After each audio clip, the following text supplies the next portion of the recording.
আপনারা কি ইলেকশন চান না, ভয় পান ইলেকশনে যাইতে?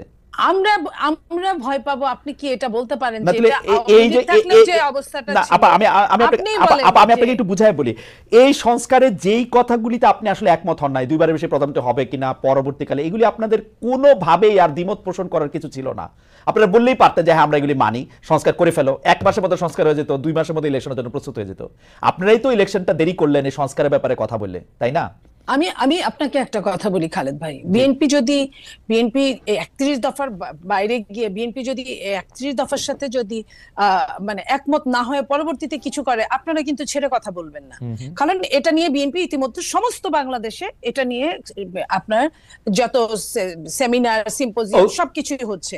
ওকে আপা, ওকে আপা, এই জায়গা থেকে একটু করে আসি। তার মানে একমত যদি না হয়, আপনারা যদি এখন বলেন যে আমরা সংস্কার করব, পরে আপনারা করলেন না, তখন আমরা এটাতে খুব খুশি হব না, এটা তো আপনি বলতেছেন।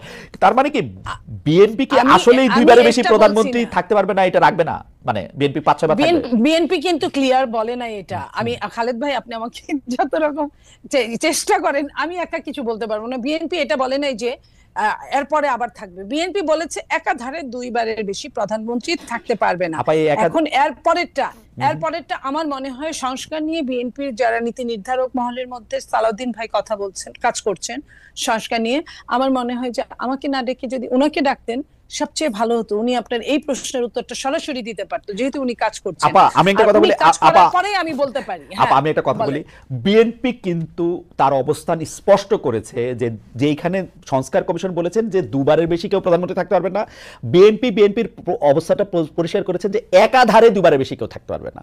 তার মানে একাধারে বেশিবার কিন্তু থাকতে পারবে, এটা হচ্ছে বিএনপির অবস্থান। আমার প্রশ্ন, বিএনপির জন্য কেন এটা এত জরুরি যে দুইবারের বেশি একটা লোককে, মনিয়াপাকে কেন দুইবারের বেশি প্রধানমন্ত্রী থাকতে হবে? মনিয়াপা তো প্রধানমন্ত্রী হয় না। না, হইতেও তো পারেন, গণতান্ত্রিক দল আপনাদের, আপনারা তো মনিয়াপাকে প্রধানমন্ত্রী বানাতে পারেন। এখন আমার কথা শোনেন, যে সেটা হলো আপনারা যখন এটা নিয়ে আলোচনা করবেন, আপনারাও কিন্তু কারো চেয়ে কম গুরুত্বপূর্ণ না সাংবাদিকরা। তো আপনারা আলোচনা করেন বিএনপির সাথে, বিএনপির প্রশ্ন উত্তর পূর্বে প্রেস কনফারেন্সে আপনারা জিজ্ঞেস করেন। আমার মনে হয় এটা সবচেয়ে ভালো একটা মাধ্যম। আর দ্বিতীয়ত হলো, আমি বলি, দ্বিতীয়ত বলছি, সরকারের পক্ষ থেকেও এটা সরকারের অত্যন্ত ভুল হয়েছে আমি বলবো। যখন সরকার সংস্কার কমিটিগুলো করলেন, তখনই কিন্তু দলীয় তাদের সাথে করসপন্ডেন্ট করার জন্য 2 দিন, 1 দিন, 3 দিন পরে পরে দলীয়দের সাথে কথা বললে, তাহলে আপনি ধরেন আপনি একদম 99% অ্যাডভান্স হয়ে গেছেন, আরেকজন 1%ও চিন্তা করে নাই।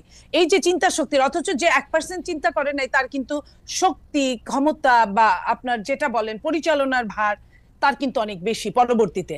তো এই পরবর্তীর কথা বাংলাদেশের কোনো মানুষ কখনোই চিন্তা করে না। যদি মানুষ এই চিন্তাগুলো করতো, বাংলাদেশে অনেকগুলো টাকা বেঁচে যেত, অনেকগুলো সময় বেঁচে যেত, এবং প্রত্যেকটা মানুষের জন্য ভালো হতো। আপনার কথা আমি পরিষ্কার বুঝতে পারতেছি না, কিন্তু আমি যতটুকু বুঝতে পারতেছি যে বিএনপি, মানে আমি প্রশ্ন অন্যভাবে করি, কারণ হচ্ছে যে ধরেন আমরা বিএনপিকে কি বিষয়ে সর্বাত্মক আন্দোলন করতে দেখছি 15 বছরের মধ্যে 2014 থেকে বা 2013 নির্বাচনের সময় থেকে, যখন আওয়ামী লীগ সরকার তত্ত্বাবধায়ক সরকার ব্যবস্থা বাতিল করে, তখন থেকে বিএনপির একটাই দাবি ছিল যে একটা নির্দলীয় নিরপেক্ষ তত্ত্বাবধায়ক সরকারের সময়ে নির্বাচন করতে হবে।